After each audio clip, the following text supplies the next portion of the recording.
good. So what, Baba? Unjani? Saphila. You are a man of faith, a man of prayer, a man of fire.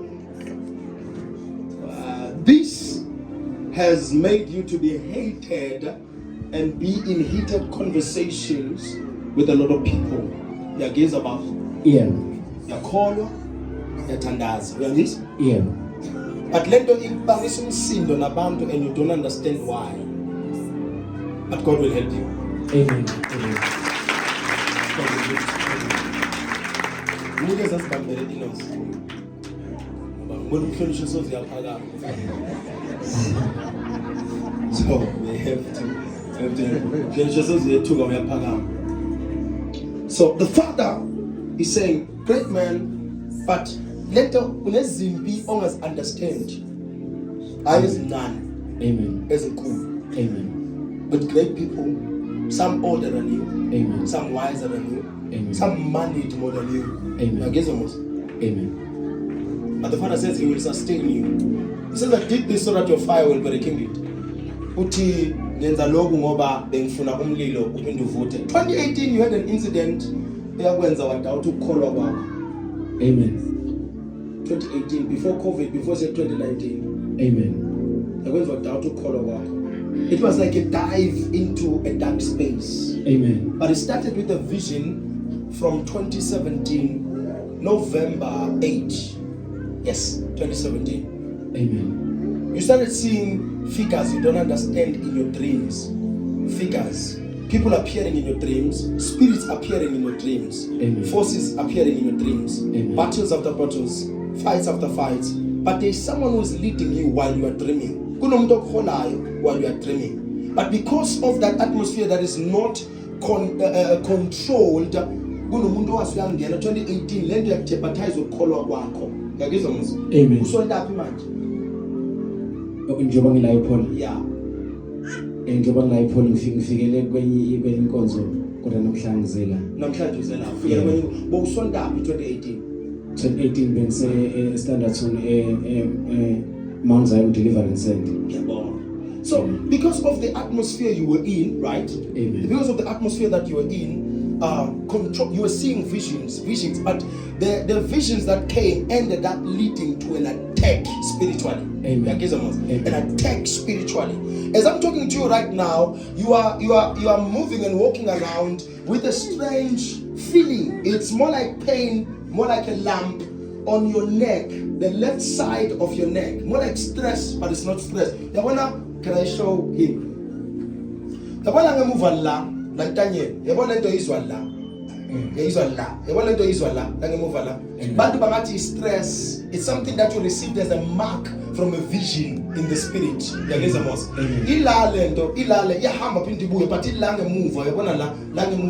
Sometimes it comes at the neck.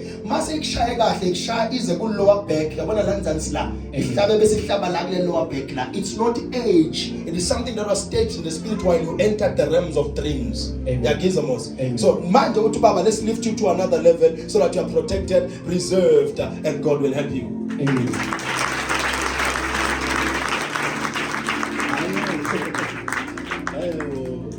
Umfazi unaye umama ohlala naye unomntwana awusahlali naye kumele ngiqedelele into right awuhlali naye cha akekho la usemakhaya eNatal.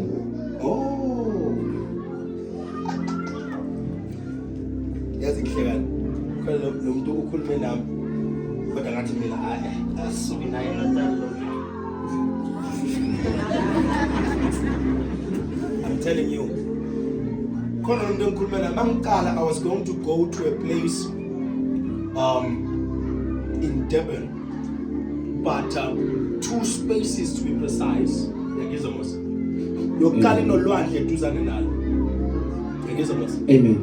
Now at Durban, at Teguin. Amen. That is a person Amen. Kodwa isibili inokuthakathi okujulile. Ngikhumbula mangishumayela ngeza ngapha ngathi kuwe noma ngathiwa basuka kaNongoma, noma ngathiwa basuka eJosini, noma ngathiwa basuka and I was coming this side while I was preaching. Those are 3 places that have key codes in your family.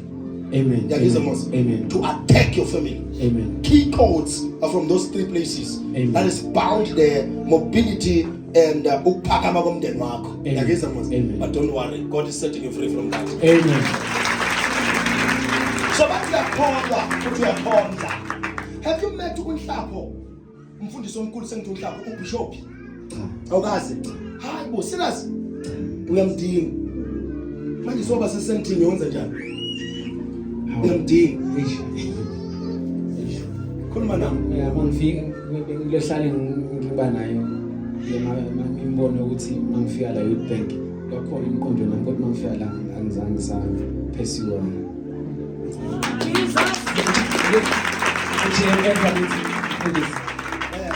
GNF policy. Yes, yeah. Vision.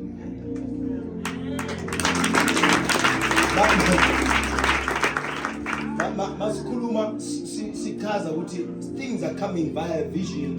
Sikhuluma wena lokuhlela phansi ungathi hayi ukhokho wayi midwife kaNongoma for uKing's lithi ne ukhokho wami. Yes. So masikhuluma naso into sivela ngevision, sivela ngombono, sihamba ngombono, but into yangena ngombono. Wenhlela phansi ungaqala uProphet, maybe is perusing and hamba kwenye indawo, is just saying it, and ngiyakutshela, I'm even saying it, but no, you are a person who receives dreams, who receives vision, but babona leso sikhala bathi siyatheka. So lento yangena kanjalo. So uthi lokho okanamanje yangeza mos. Amen. uBishop mina ngumprofeti othanda abantu, ngithanda kabi uBishop unkholisile yangeza mos. Ngicela wenze siko mawuthola imali or uthola isikhathi yangeza mos, noma ngaba atmosphere la ekhona khona into ezowenzeka and bakutshelile lento even in the vision yangeza mos, ikhona into ezowenzeka mina ngapha kimi uzothola irevelation. Amen. Because I'm a seer and I'm someone who sees dreams and visions. So loku ngapha uzothola into efana azoba clear ama visions wakho uyangeza mo. Because you're someone who is directed. But in the 2018 bathi uyadlala lo. Nengikhona ukusho ukuthi ubani wathi uyadlala. Wathi uyadlala lo. Awuthi siqhu. Mabathi qhu kani lento seyizohlala. So kunomuntu osebenza ngesipho sakho. Amen. Manje yangizwa mos. Kunomuntu osebenza ngesikho because but ke sizokuthandazela thina la ekhona kuyoba mnyama inyoni.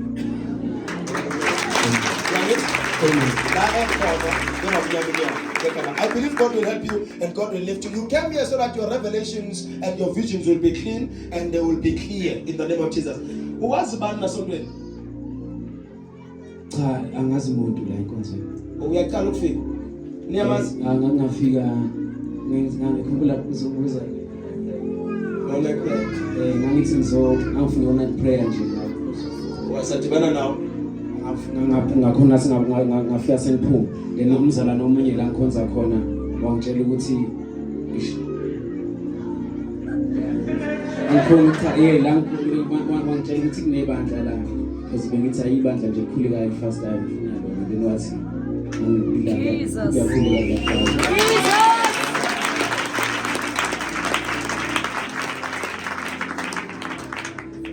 kukhona okungakhulumeki. Ngiyabonga lokuthi lokukhulumela unokukhulumekako uyakusho. But you are in the right place. Amen. You are one of the people just like my brother Bengisha. Spend time. Amen. Yangeza mos. Amen. Spend time. I-trifle mawujwayele amahewu. I-trifle iyasihlambula isizwe. I-trifle ngoba ujwayele ini ngoba mawujwayele umdobo ngoba kuneze custard awuzwa kahle. So ningabe kunaka konke lokho kubi, taste and see the goodness of the Lord. Amen. Taste and see. Nakhathazeki, taste and see. Mina ngisho njalo nje, come hambe nathi isikashana, angirecruit hambe nathi isikashana. Kodwa lento onayo nalento oyiyo isendaweni right la. Amen. Isondele le ndoda lapha phambi kwakho kodwa kunankinga. Ngathi izulu lingakusondelela njengalo cameraman. Amen. Come forward, let's help you. You'll be fine. Great things are about to happen. Big things are about to happen. More visions, more grace. Can we pray for him? Raise your hands. Boss Stalevat.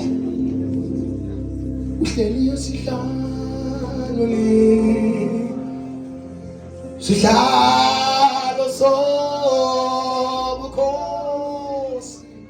yebo uyingcwele Nkosi uhlezi sesihlalweni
of God be upon your life, may grace abound over your life, may grace be made sufficient for you, may the strength of the Lord strengthen every bone, mind, system, may your eyes be open, may your ears be open, in the mighty name of Jesus, it is done.